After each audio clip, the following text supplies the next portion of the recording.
Welcome to Podcasts on Demand, a continuing medical education activity.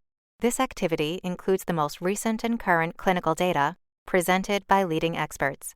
If you are seeking continuing education credit, please review the disclosures and the requirements for successful completion of the activity prior to listening to the podcast. A link is found in the podcast description that can direct you to this information. Okay, so thank you everyone for joining us on this conversation about interferon-gamma-mediated diseases. My name is Pui Lee. I'm a pediatric rheumatologist at Boston Children's Hospital. I'm also assistant professor in pediatrics. Joining me today are Dr. Kumar and Dr. Canna, and I'll let them introduce themselves. Scott Canna, Children's Hospital, Philadelphia. Ashish Kumar, Cincinnati Children's Hospital. Okay, nice to have you both. So during this segment, we're going to discuss the role of laboratory testing and diagnostic evaluation on these diseases that are related to interferon gamma. And so the learning objective for this section is to develop some strategies, incorporate rapid point-of-care testing to improve the laboratory processes to expedite the diagnostic evaluation and treatment of these conditions. So when we think about interferon gamma-mediated diseases, where we're talking about life-threatening cytokine syndromes like HLH or macrophage activation syndrome in the world of rheumatology, and also malignancy-associated HLH and many others, these really dangerous conditions that could result in very different outcomes if treatment was started just a few hours earlier. So the goal, of course, for all of us is to find specific tests, right, that can recognize conditions, to make diagnosis quickly and start treatment. And so first, let's talk about some of the tests that are available, right, that's widely available through the clinical settings and most physicians have available to them. And so these are also incorporated in many of the recognized criteria, diagnostic criteria for HLH and MAS that we have discussed in a prior session. So some of these things like CBC with differentials, right, gives you the cell counts, right, specifically platelets. That's often one of the first markers to decrease in HLH MAS. We have ferritin, right, is a good marker that macrophage release in a setting of inflammation. And when it gets to very high levels, it seems to be favoring diagnosis of HLH MAS. We also have a number of other markers. Soluble IL-2 receptor, for example, is often a good marker for the activated T cells, which is another sort of common feature of these conditions. We use transaminases, ALT, AST, ALT, that suggest hepatitis, of course, not specific to the condition. And then we have numerous other labs, and we can look at fibrinogen decrease, set rate decreasing in that context. LDH is increasing as a marker of cell turnover. We also use triglycerides and D-dimer. The latter one is more of a marker of coagulopathy that we see in these conditions. So these are all good markers, especially when you use them in combination. And for many years, right, clinicians have been using these diagnostic criteria, which comprises of a combination of these markers, of course, right, to make these very difficult diagnoses sometimes. But the challenge, of course, is these available markers of inflammation, if you will, are not particularly specific, right? In each of them, we can certainly find many other conditions that could have elevated levels beyond the normal range that is not due to HLH, MAS, or related conditions, right? So other causes of inflammation can give you elevation of these labs. So that makes it somewhat difficult, right? We don't really have, for a long time, don't have very specific labs to help us with these conditions. But I think if you have to pick one of these, I think the one that we recognize a lot is ferritin. It's fairly available throughout the world. And I do think to this day is still a fairly good marker. And I know, Dr. Canna has, some comments about this because his lab works on a bit with ferritin. So what do you think? I think for all of our bluster about new biomarkers, we haven't found one that's a lot better than ferritin. As we've discussed, it's not real specific for the syndrome of HLH. Ferritin is, I think of ferritin as sort of having two things that bump it. One is inflammation, and probably the kind of inflammation that leads to HLH or maybe a more interferon gamma-driven inflammation. And probably that's because of macrophage activation. And maybe the best evidence for that is that the kind of ferritin that comes out during inflammation is low glycosylation, which is maybe because it's being sort of forcibly ejected or released. And then there's iron itself. So patients that get a lot of blood transfusions or iron overload often have a non-inflammatory hyperferritinemia. And I think clinically we have seen those two things sort of interact, where we might have a patient who has a high ferritin because of sickle cell or whatnot, who then has an infection or whatnot, and the ferritin goes, way higher than you might otherwise expect because those two things are at work. But all of the criteria use ferritin. I think it's conspicuous that the criteria for like primary HLH or for MAS use a relatively low threshold of like 500 to 600, whereas the criteria like the H score, which are maybe more intended for adults who might have chronic disease or malignancies, it's a point system, but you don't really get a lot of points until the ferritin's much higher. And so, you really have to put the ferritin in the context of the what you might expect of that person, what their ferritin might be if they didn't, have this HLH as sort of their starting point. But I think you have to measure it in order to interpret it. And we just did a study where we had a hyperferritemia alert. And one of the big takeaways is that the ordering patterns in my institution are dramatically different than at Dr. Kumar's institution. My institution's intensive care unit is loopy for ferritin and sends it all the time, for better or worse. And Dr. Kumar's hardly ever sends it. And so, your local sort of gestalt or invoking terms like HLH really depends on when you send it. But I mean, consistently, if you enter an ICU and you have a higher ferritin, you're less likely to leave that ICU. And I think that reflects just sort of a global predisposition to damaging inflammation. And I agree with that. In fact, there are historical data that show that ferritins, at least in the adult ICU world, elevated ferritins were found in up to 70% of patients who ended up not surviving. So a high ferritin does correlate with severe inflammation or severe organ damage for that matter, because we know that dying cells will also, the more cells that die, the more ferritin you will have abundantly evident in the circulation. So while I agree that I do think ferritin is, the beauty of ferritin that is readily available, almost every medical center can measure it. It is extremely sensitive, so it's a good starting point. But I don't think it's enough for us to, which we often see is that, the ferritin is high, it must be HLH. No, I think if the ferritin is low, yes, I think it has a much better negative predictive value when it is normal. Yeah, and absolutely agree with that. I think it's a test where when we think about HLH-MAS, we're not thinking about, just, above the normal limits of a few hundred nanograms. We're talking about like thousands, if not tens and hundreds of thousands, sometimes above the measurable scale, right, in the institution. So, right. And I think that's the one other thing that I would mention, that I think folks who don't normally order ferritins, they start panicking when they see the ferritin of 2,000. Because the upper limit of normal is listed as 30 or something, and then you see 2,000 and you start panicking that this must be HLH. Whereas for those of us who do it on a regular basis, exactly what you said. I think that there should be availability, also familiarity with the dynamic ranges of all these assays that we're measuring.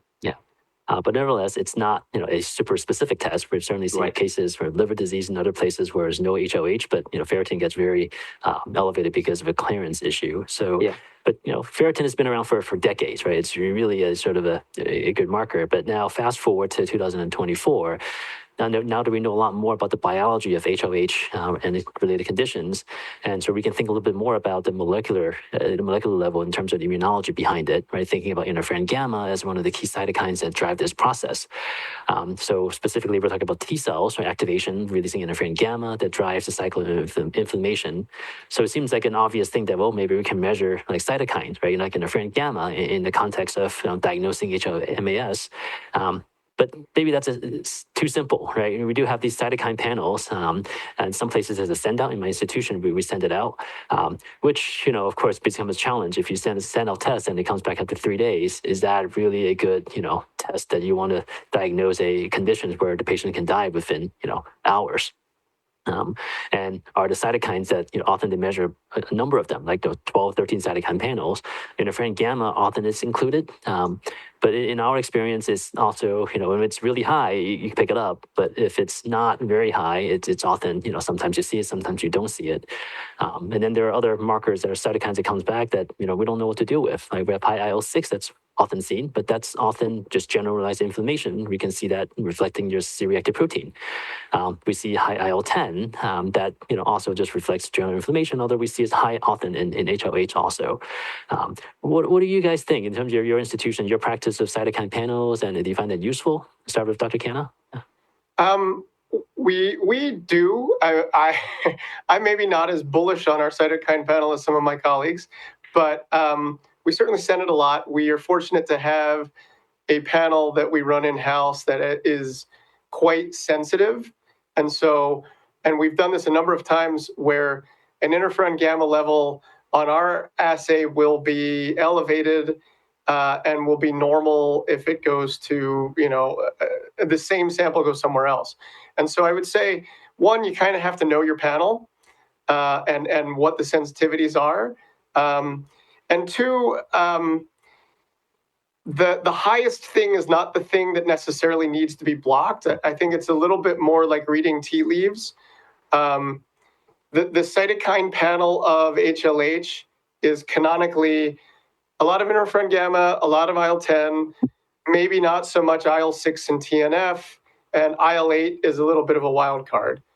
And that has sometimes been useful in sort of reassuring us diagnostically. And also, we've had patients who we have seen that panel, found that they had a primary HLH, and then they had a complication later, and we repeated a panel, and there was a pattern that was totally different of really a lot of IL-6, 8, TNF, very little gamma and 10, and 2 days later, blood culture grows positive, and so I think it's another piece of information, but turnaround time and having some familiarity with your panel are probably pretty critical, and so I think we're all still trying to figure out the best use of these. And for Dr. Kumar on the heme side of things, how do you guys utilize cytokine panel? Yeah, so to some extent, we're in a similar conundrum, and again, there's differences. I personally don't find much utility in getting the whole panel because I don't know what to make of an elevated IL-8 and IL-10. And the IL-6, I can just measure a CRP that gives me the same information. And, okay, Dr. King, for the most part, fine.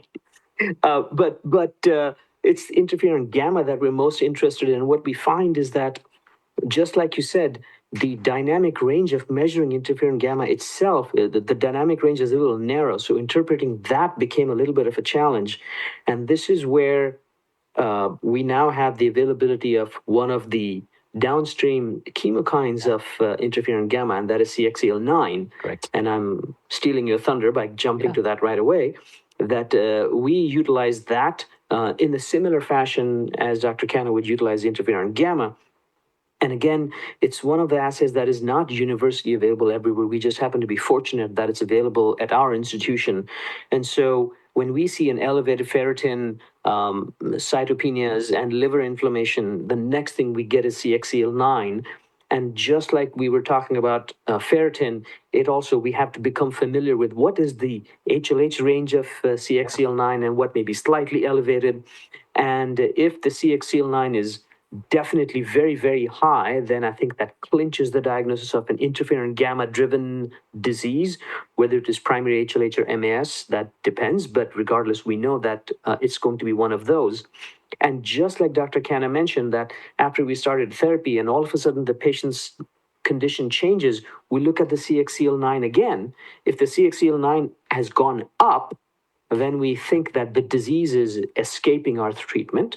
On the other hand, the CXCL9 is still going down, and the patient's condition is not correlating with that. Then we say, perhaps it is something else, and that is where things like infections become available. We start searching for complications like infections.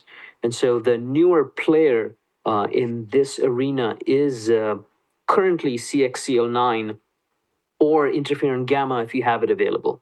Yeah, I think the dynamic range of CXCL9 certainly has a great advantage here, and also in the context of treatment, right? I think, and often this is a common problem with cytokine therapy, right? If you block interferon gamma, your interferon gamma level actually goes up, right? Because often cytokine assay would capture the stabilized complex, and so something with TNF and other. So from a sort of therapeutic standpoint, this may be more helpful. Another marker that people often talk about in this context is interleukin-18, right? So we see this in rheumatology playing out, especially in kids with systemic GIA or Still's disease, where they often have pretty high levels of IL-18 to begin with, and then when they have MAS, which is a secondary form of HLH, it goes even higher, right? So the astronomical levels, which you often see very high levels in HLH as well. So it's another marker, but I think the interpretation for that one is somewhat different in my mind, because you often started with much higher baseline, right? So Dr. Canna, you work on IL-18 as well, some mouse model to go along with that. How do you think about IL-18 in this context? Well, I think the world of IL-18. I think that it is unique in every other biomarker that we'll discuss, in that there's some real diagnostic specificity here, in that you just don't see levels above, to be conservative, 40,000 picograms per ml outside of patients with Still's disease or Still's systemic GA MAS. Now, it doesn't tell you if they're in MAS. It just tells you kind of you're in a ballpark of a patient that likely has Still's, or one of the very rare genetic diseases that has been sort of associated with Still's, XIAP and LRC4.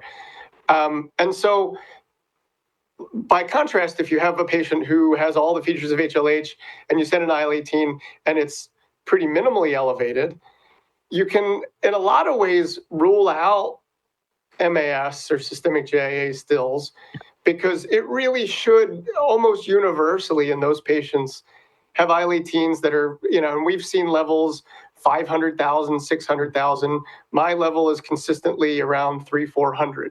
So the magnitude is massive. But after the diagnosis, I don't know that IL-18 in an acute setting is that helpful. You've said it, it's either really high or not so high. We don't tend to track it, certainly very frequently, because its dynamics are not particularly useful in the way that CXCL9, we haven't talked as much about soluble IL-2. Those are both, less diagnostically specific, much more helpful for monitoring. Yeah, and I would agree that I think the combination of IL-18 and CXCL9, one, a sky-high level of IL-18 combined with very high levels of CXCL9, it's almost diagnostic for MAS, most likely in systemic onset GIA. On the other hand, if the CXCL9 is very high, but the IL-18 is only minimally elevated, and you are suspecting HLH, then you go more towards it's less likely to be MAS and more likely to be primary HLH. So there is a significant utility in measuring both of these new biomarkers, IL-18 and CXCL9, for making the diagnosis and the distinction. And then the CXCL9, as Dr. Canna mentioned, yes, it is very helpful in monitoring response to therapy, because it's a direct marker of interferon gamma activity.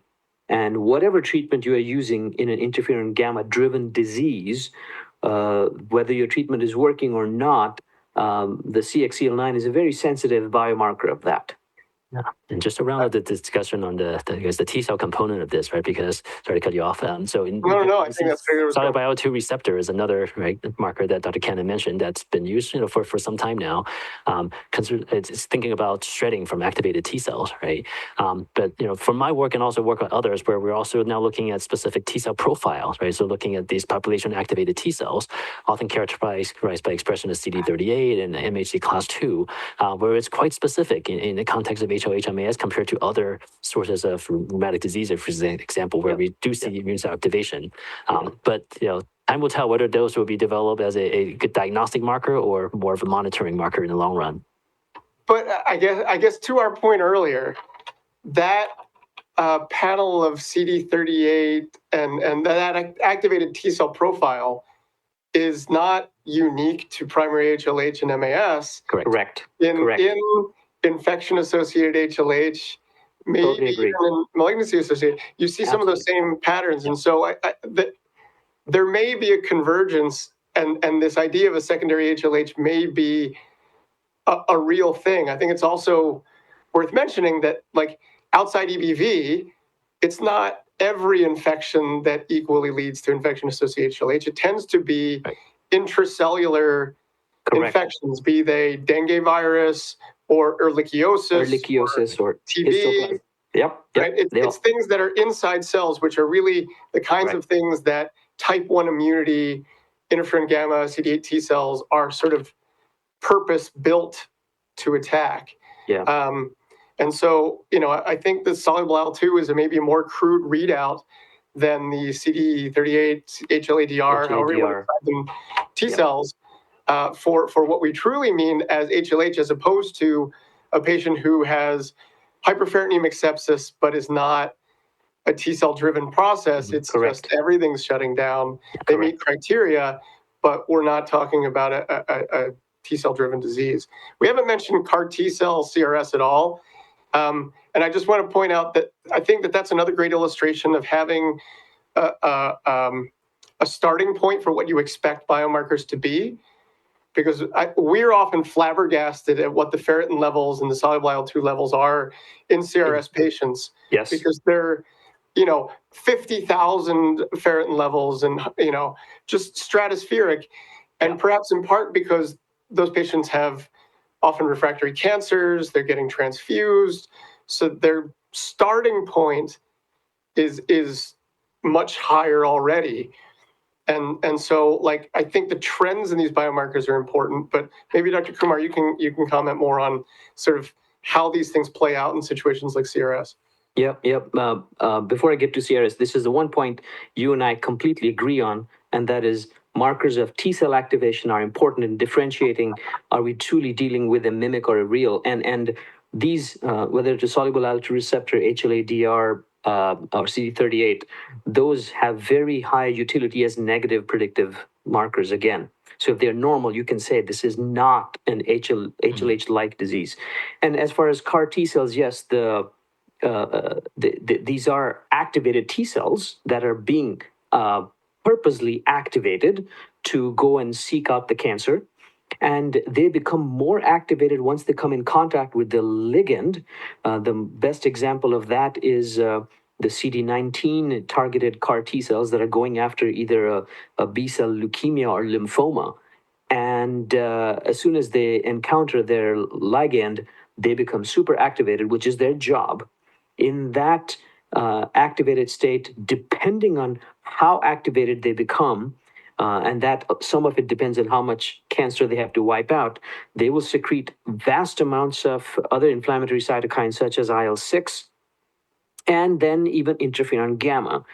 And sometimes the patient's clinical state, their organs are able to tolerate the amount of IL-6 and interferon gamma that is being secreted. But at other times, it causes significant organ dysfunction that looks identical to what we see in patients with the HLH or MAS, where they are very, very febrile and they start developing organ dysfunctions such as the liver cytopenias, and including central nervous system dysfunction.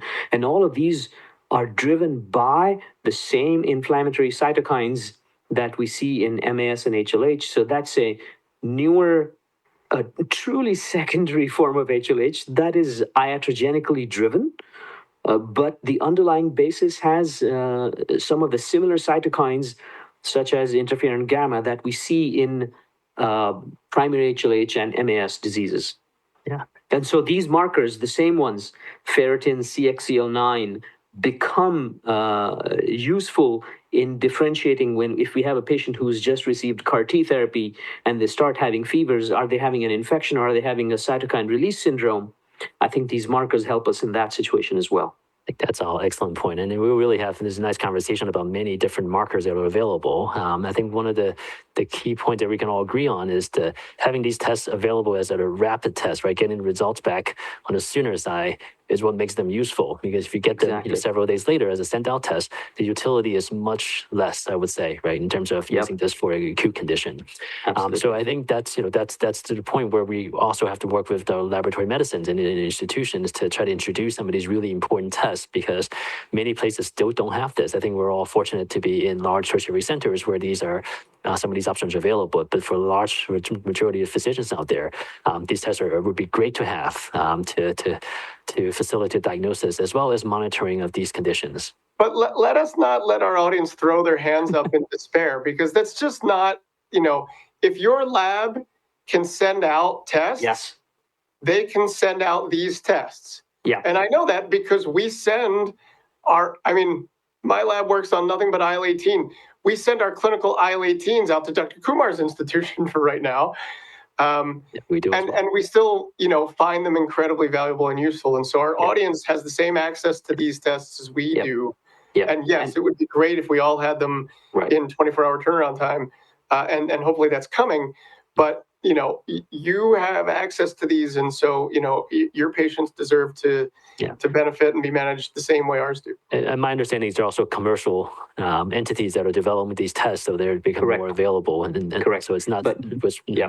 But I agree with Dr. Canna that we physicians, our clinician colleagues, that just because they take a little longer, should not shy away from getting these tests, and in fact should demand that the institutions figure a way out, come up with ways to get the results. And speaking for our institution, if the samples come and people reach out, we can, when I say we, I mean our colleagues in the laboratory medicine usually can get them the results in a reasonable, hopefully useful time frame. Okay, so with that, I'd like to wrap up this session on biomarkers of interferon-gamma-driven diseases. I'd like to thank my colleagues, Dr. Kumar and Dr. Canna, for this discussion. Thank you for joining us for this segment, and please click on this landing page for this activity to claim your CME credit. We hope you found this podcast useful and educational. To receive continuing education credit and to download your printable certificate, please go to the activity page at practice.cme.com to complete the post-test and evaluation to receive continuing education credit.